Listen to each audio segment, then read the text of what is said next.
Tonight, the strongest warning signals yet about the direction of the pandemic in New York State. The number of cases going the wrong way, new problem spots surfacing, and it's not looking good. Thanksgiving travel leading to a new rush on testing. Look at this line for testing right now at a City MD in Greenwich Village. People there waiting 3 hours to get tested tonight. And this line was so long on the Upper East Side, we actually sped up the video to give you a full look. Some people waiting more than 4 hours there. The latest positive test results in the city highlight the biggest concerns. Governor Cuomo signaling out Staten Island. Its 7-day positivity rate is above 4%. And the governor warns new restrictions could be in place in a matter of days. News 4's Adam Harding starts off our team coverage live at Staten Island University Hospital South Campus, where concerns are growing about hospital capacity. Adam. And tonight, Gilma, the hospital telling us that over the last few weeks, they've noticed that increase that the governor has been talking about as it relates to COVID-19 patients. And tonight, there is growing concern all throughout Staten Island that hospitals could soon be overwhelmed. Tonight, long lines stretching around the block. New Yorkers rushing to get tested for COVID ahead of Thanksgiving. I've been here since 9:30 in the morning already, 4 hours here, standing online. Parts of Staten Island will go into an orange zone. Parts of Staten Island will go into a red zone at the current rate. Staten Island is a serious problem. Governor Cuomo with a dire new warning as COVID rates rise across the city. Tonight, there's growing concern for hospitals in the fight against the virus. We're running into a hospital capacity issue on Staten Island that we have to be dealing with over these next few days. This is a really stressful time for anyone in healthcare. Dr. Brahim Ardalik is the executive director at Staten Island University Hospital. Over the last really 2 weeks, we've seen a dramatic rise in the number of people that are actually requiring inpatient care in the hospital. And this has forced us to create additional capacity for those patients and to make sure that we can continue to take care of all of our patients. A second wave of this virus is attacking us. The city now facing a critical test in the coming days. Families warned against traveling or celebrating the holiday with large gatherings. State leaders predicting the first week of December will tell us what comes next. These holidays will be difficult. We won't get to travel the way we like to. We won't get to see all the loved ones we miss. And I want to say this personally to you. In my whole life, I have always seen my whole family at the holiday. This will be the first time in my life that won't be true.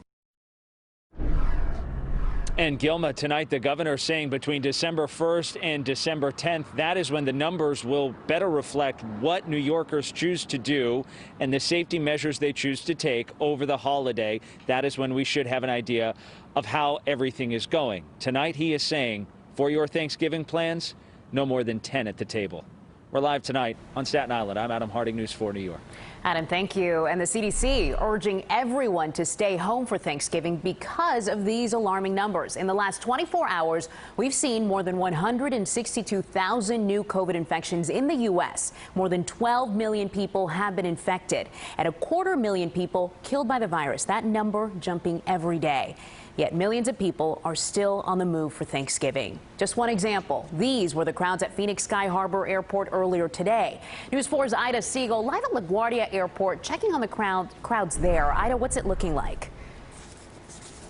Yeah, Gilma, it's actually not terribly crowded here at LaGuardia Airport. Take a look behind me here, and you can see that lots of folks here, it appears on this Sunday evening before Thanksgiving, have been heeding all of those warnings to stay away from the airport. It's been largely empty. And, you know, while doctors advise against traveling, it's not just the close quarters of an airplane they're concerned about. It is, of course, the Thanksgiving meal itself, which needs to be consumed in close quarters around people without a mask.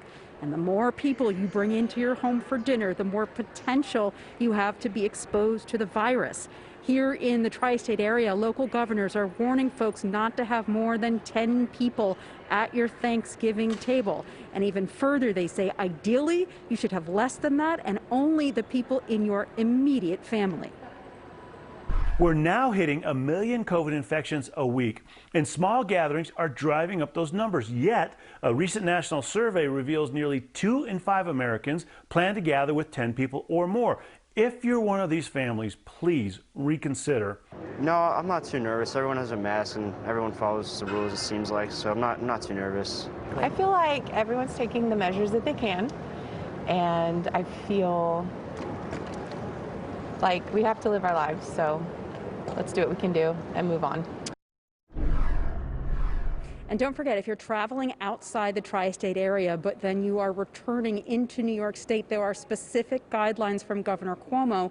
Either you do the 14-day quarantine or you get a COVID test at your previous location within 3 days of returning. And then once you come back to New York, you have to get a second COVID test. And if both of those tests are negative, then you are exempt from the 14-day quarantine. That is the latest. Reporting live from LaGuardia Airport, Ida Siegal, News 4, New York. Okay, Ida, thank you. Even as COVID cases surge, the party apparently not over in New York City. Last night, New York City sheriffs busted a large party in Manhattan's Garment District. Deputies found more than 120 people drinking and dancing inside a building along West 36th Street. We're told most of them were not wearing masks or social distancing. 5 people were slapped with violations, including the party organizer. Hours later, sheriffs shut down an illegal sex club in Astoria, Queens, which is in a yellow zone, and that means there's a 25% limit inside businesses there. Investigators say they found more than 80 people at the Caligula Club on 20th Avenue, and apparently few were following social distancing regulations there. As investigators say, when they arrived, they found people having sex in a back room. In New Jersey, COVID cases have increased again for the 23rd day. Nearly 4,000 new cases have been reported, along with 15 more deaths. And as the cases rise, the governor is begging residents to remember the rules and stay safe this holiday week.